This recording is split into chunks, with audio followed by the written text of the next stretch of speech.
Vous êtes en compagnie de Radio Taïwan International.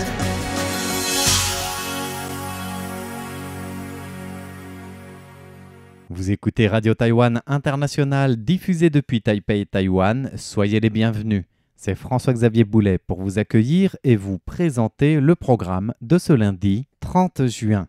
Nous débuterons notre programme avec le journal de l'information présenté par Tiffen Lee et je vous retrouverai juste après le bulletin de l'actualité taïwanaise pour le décryptage de la rédaction consacré aujourd'hui à un retour sur la présence de Taïwan, pays à l'honneur du Salon du Livre de Séoul pour la toute première fois.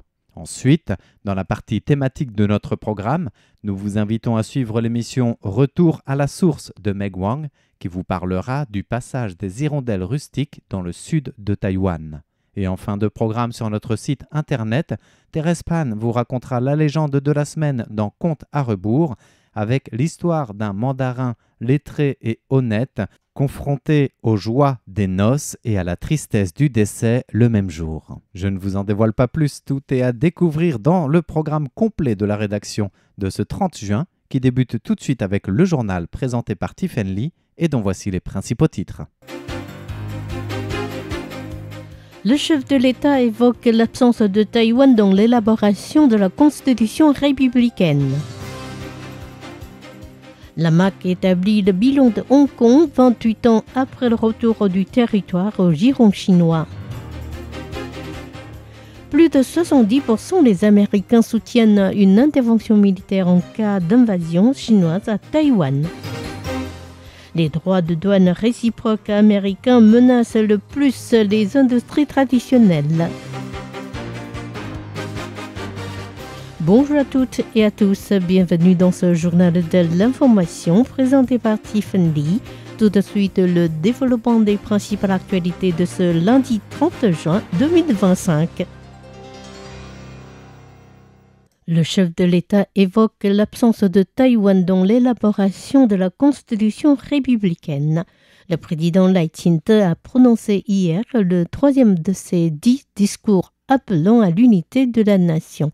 Dans ce discours axé sur le système constitutionnel du pays, Lai Ching-te a affirmé que l'opinion des Taïwanais n'avait pas été exprimée lors du vote des grandes lignes de la Constitution de la République de Chine en 1936 et du vote du texte définitif de la Constitution en 1946.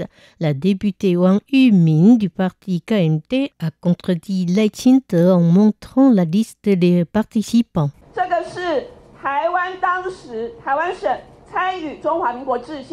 Cette liste est une preuve incontestable de la participation de 18 représentants taïwanais à l'examen du texte de la Constitution de la République de Chine.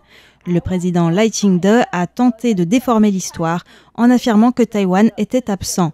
Comment un chef d'État ose-t-il mentir pour déformer l'histoire ? Peut-on encore croire le président ? De son côté, la députée Wu Siyao du parti au pouvoir a défendu Lai Ching-te.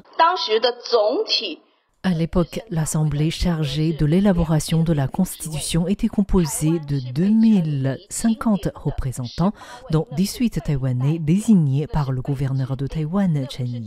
Ces Taïwanais ne représentaient point la volonté de la population taïwanaise et n'occupaient que 0,8% de la totalité des sièges. Notons que la Constitution de la République a été promulguée à l'époque où la République de Chine régnait encore le continent chinois et elle est toujours gardée en vigueur, même après que le gouvernement s'est réimplanté à Taïwan en 1949 suite à sa défaite dans la guerre civile contre les communistes chinois. La MAC établit le bilan de Hong Kong 28 ans après le retour du territoire au giron chinois. Demain, le 1er juillet, marquera les 28 ans de la rétrocession de Hong Kong à la Chine. La Commission ministérielle des Affaires continentales, ou MAC, de Taïwan a présenté aujourd'hui un rapport sur la situation actuelle de l'ancienne colonie britannique.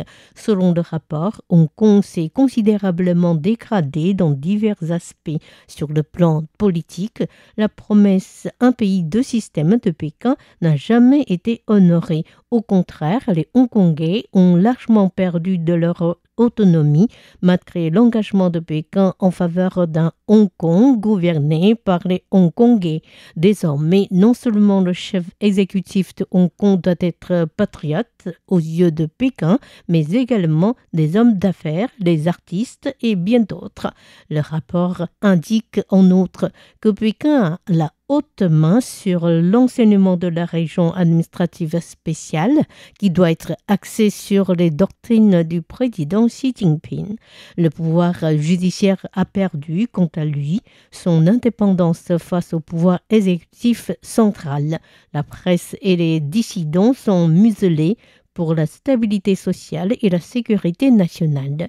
La Ligue des sociaux-démocrates de Hong Kong a annoncé hier sa dissolution, marquant ainsi la disparition complète des organisations pro-démocratie dans le territoire. Dans sa conclusion, la MAC a révélé que pour protéger Taïwan contre l'infiltration de Pékin, le gouvernement se voit obligé de filtrer de manière plus stricte les demandes de carte de séjour des Hongkongais, soulignant toutefois que les portes de Taïwan restent ouvertes aux Hongkongais qui souhaitent s'installer sur l'île. Plus de 70% des Américains soutiennent une intervention militaire en cas d'invasion chinoise à Taïwan. La Ronald Reagan Presidential Foundation and Institute a publié les résultats d'une récente enquête auprès des Américains concernant l'intervention des forces américaines pour aider Taïwan à se défendre face à une invasion chinoise. Selon ces résultats, 70% des personnes interrogées soutiennent une intervention militaire américaine pour défendre Taïwan. Cette position est largement partagée au sein des deux principaux partis politiques, soit 75% chez les démocrates et 70% chez les républicains.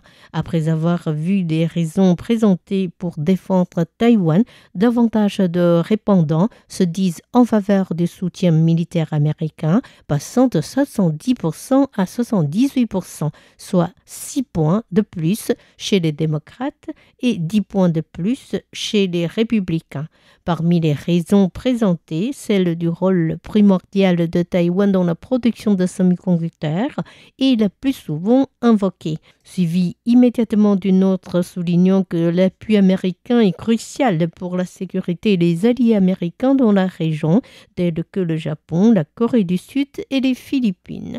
Par ailleurs, 70% des sondés estiment que l'inaction des forces américaines pourrait être perçue aux yeux des adversaires, y compris la Chine, comme un manque de volonté des États-Unis de soutenir leurs alliés. Selon la Fondation, ces deux raisons les plus largement citées indiquent un fort désir des Américains de maintenir la paix par la force, mais également de préserver le leadership des États-Unis en Indo-Pacifique. Les droits de douane réciproques américains menacent le plus les industries traditionnelles. À l'approche des 90 jours de délai pour la suspension des droits de douane réciproques américains, le président Donald Trump a fait savoir qu'il n'a pas l'intention de reporter encore la date butoir fixée au 9 juillet. En réponse à cette information, Wu Da-Zhen, directeur exécutif du Centre de recherche pour le développement économique de Taïwan de l'Université nationale centrale, estime que Taïwan fera face à l'une des trois situations suivantes.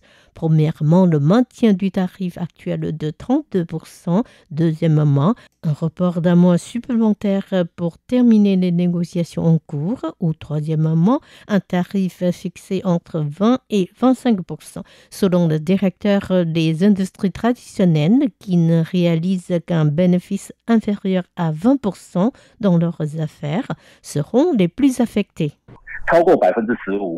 Si les droits réciproques dépassent les 15%, l'impact sera palpable pour les entreprises, dont certaines auront du mal à survivre. La situation sera pire encore si les tarifs sont supérieurs à 20%.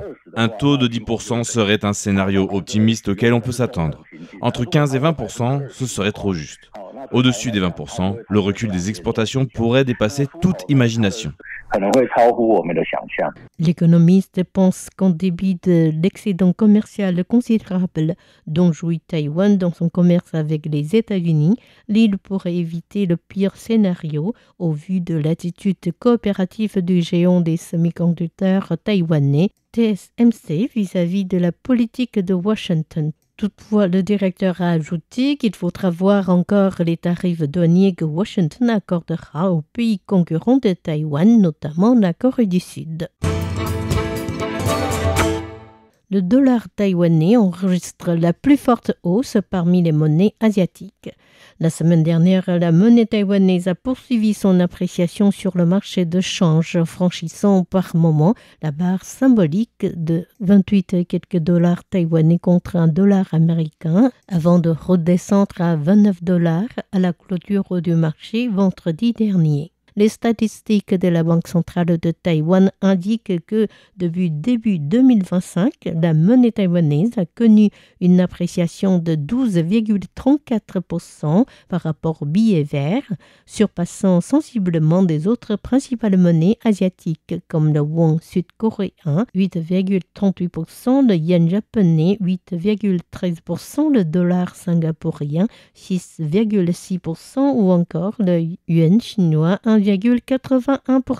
Selon les analyses financières, la faiblesse du dollar américain est notamment à l'origine de ce gain continu en valeur des monnaies asiatiques. Si le dollar taïwanais se révèle particulièrement puissant durant ces 3 mois, c'est que beaucoup d'exportateurs taïwanais se hâtent de se débarrasser de leur dollar américain de peur que le billet vert ne perde davantage de sa valeur contre la monnaie taïwanaise dans les semaines à venir.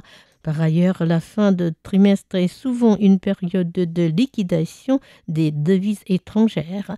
Pour le futur développement du marché, beaucoup d'observateurs prédisent un recul des exportations taïwanaises à la fin des 90 jours de la suspension des droits de douane réciproques fixés par l'administration Trump, ce qui devrait ralentir l'appréciation du dollar taïwanais. Taïwan répond présent à la parade des fiertés à San Francisco. Le mois des fiertés se termine avec une grande parade organisée hier dans la ville américaine de San Francisco, lieu emblématique pour la population LGBTQ+. Ce défilé est baptisé Queer Joy as Resistance, ou la joie queer, est une résistance. Taïwan, le premier pays d'Asie à légaliser le mariage homosexuel en 2019, n'a pas manqué l'événement. Ces quelques 200 participants brandissaient le drapeau national taïwanais et les bannières arc-en-ciel sur lesquelles était inscrit Taïwan et scandé « Le premier pays en Asie ». Et femme présidente, se référant à l'ex-présidente Tsai Ing-wen, qui a été élue la première femme présidente à Taïwan en 2016. Tainan secoué par 2 tremblements de terre puissants cet après-midi. L'administration centrale de météorologie a détecté aujourd'hui à 16h22 un tremblement de terre de magnitude 4,5 sur l'échelle de Richter. L'épicentre se situe à 7 km au nord-est de la mairie de Tainan, à une profondeur de 7 km. Seulement 4 minutes plus tard est survenu un autre tremblement de terre de puissance 4,6 à seulement 2 km de l'épicentre du précédent, cette fois-ci plus profond, à 8,5 km au-dessous du sol. Jusqu'ici, aucun dégât significatif n'a été signalé. C'était Tiffany qui vous a présenté le journal de ce lundi 30 juin 2025. Merci de votre fidélité et excellente suite de programmes sur RTI. À bientôt!